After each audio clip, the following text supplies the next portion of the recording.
فبأي آلاء ربكما تكذبان۔ اللہ سے جڑنے کے لیے نماز ہے کہ نماز پہلی امتوں کو 2 نماز ہیں، ہمیں 5۔ پہلی امتوں کی مسجد کوئی نہیں، ہماری مسجد۔ پہلی امتوں کی اذان کوئی نہیں، ہمیں اذان ملی۔ اور اذان اتنا بڑا عمل بنا دیا میرے نبی نے کہ آپ نے فرمایا کہ اذان دینے والا قیامت کے دن سب سے اونچے مقام پر کھڑا ہوگا۔ حضرت علی فرمایا کرتے تھے کاش میں اللہ کے نبی سے حسن حسین کے لیے مسجد نبوی کی اذان مانگ لیتا، یہ حضرت علی فرمایا کرتے تھے۔ اور جنگ قادسیہ میں مؤذن زخمی ہو گیا تو اذان دینے کے شوق میں سردار آپس میں الجھ گئے، کہتا میں دوں گا، کہتا میں دوں گا۔ پھر قرہ اندازی ہوئی، جس کا نام نکلا اس نے اذان دی۔ حضرت عمر فرمایا کرتے تھے اگر میں امیر المومنین نہ ہوتا، اگر میں خلیفہ وقت نہ ہوتا تو میں مسجد نبوی کا مؤذن بننا پسند کرتا۔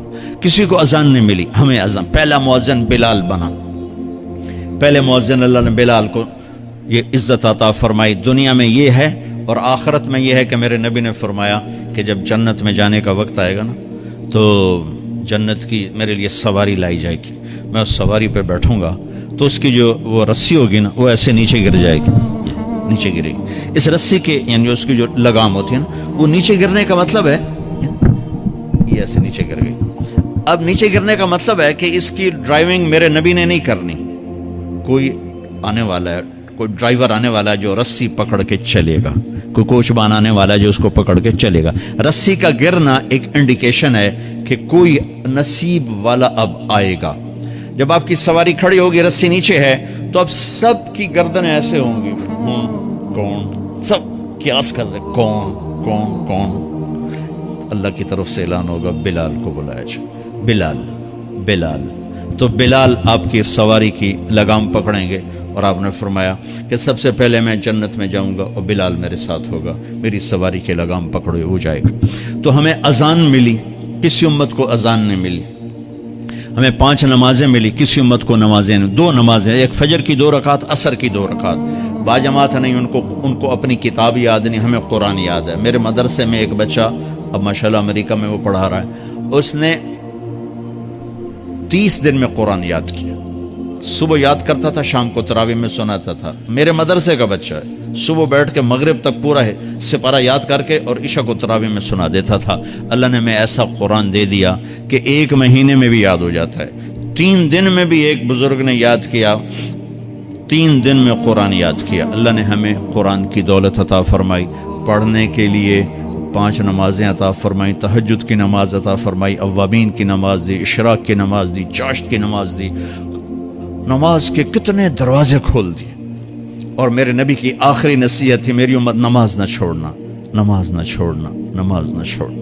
اور اس 14 صدی میں کوئی موقع ہے نماز چھوڑنے کا تو وہ میرے نبی کے نواسے کی کربلا کا ہے کہ جب ظلم بھی انتہا پر تھا اور مظلوم بھی اپنی آخری حدوں پر تھا، اور کائنات نے نہ ایسا ظلم دیکھا، نہ ایسے مظلوم دیکھے، نہ ایسی پاکیزہ ہستیاں دیکھی، نہ ایسے درندے دیکھے۔ تو سورج ڈھلا، نماز کا وقت ہوا ہے، تو آپ نے سبحان اللہ، آپ نے زہیر سے فرمایا کہ شمر سے کہو نماز پڑھنے دے۔ نماز پڑھنی ہے، امت کو پیغام دینا ہے کہ یہ کسی حال میں چھوڑنے کا کام نہیں ہے۔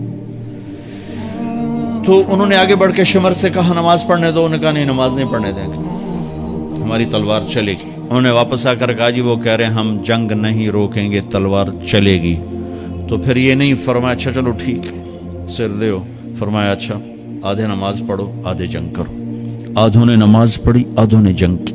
پھر انہوں نے جنگ کی اور پہلوں نے نماز پڑھی، اور عصر سے پہلے سب کے سر کٹ کے نیزوں پہ چڑھ گئے۔ یہ وہ ہستیاں ہیں جن کو میرے نبی نے کہا میری آنکھوں کی ٹھنڈک حسن حسین، میرے جگر کے ٹکڑے، میرے جنت کے پھول، پتہ نہیں کیا کیا تشبیہات دی ہیں میرے نبی نے۔ اب جنت کے نوجوانوں کے سردار حسن اور حسین۔ اور پھر نماز نہیں چھوڑی۔ ان کو جنت کی بشارت تو ماں کے دودھ پیتے مل گئی تھی، کربلا کی وجہ سے نہیں ملی سرداری ان کو، وہ تو ان کے سر کا صحرا ہے الگ۔ ان کو سرداری جنت کے ملی ماں کا دودھ پیتے ہوئے کہ جنت کے نوجوانوں کے سردار ہیں حسن اور حسین۔ نماز نہیں چھوڑی۔ میرے عزیزو نماز نہ چھوڑ. اللہ کا شکر ہے میں آپ بچوں کو دیکھ کے مجھے اپنا کالج کا دور یاد آ رہا ہے. ہمارے دور میں ایک نعیم الدین صاحب گورنمنٹ کالج لاہور میں تبلیغ کا کام کرتے تھے اور وہ اکیلے ہی نماز پڑھتے تھے, کوئی نمازی نہیں ہوتا تھا اور کسی لڑکے کی داڑھی نہیں تھی, کسی لڑکی سوا سے ایک نعیم الدین کی. اب ہر کالج میں جائے داڑھیوں والے بچے نظر آتے ہیں, ٹوپیوں والے بچے نظر آتے ہیں.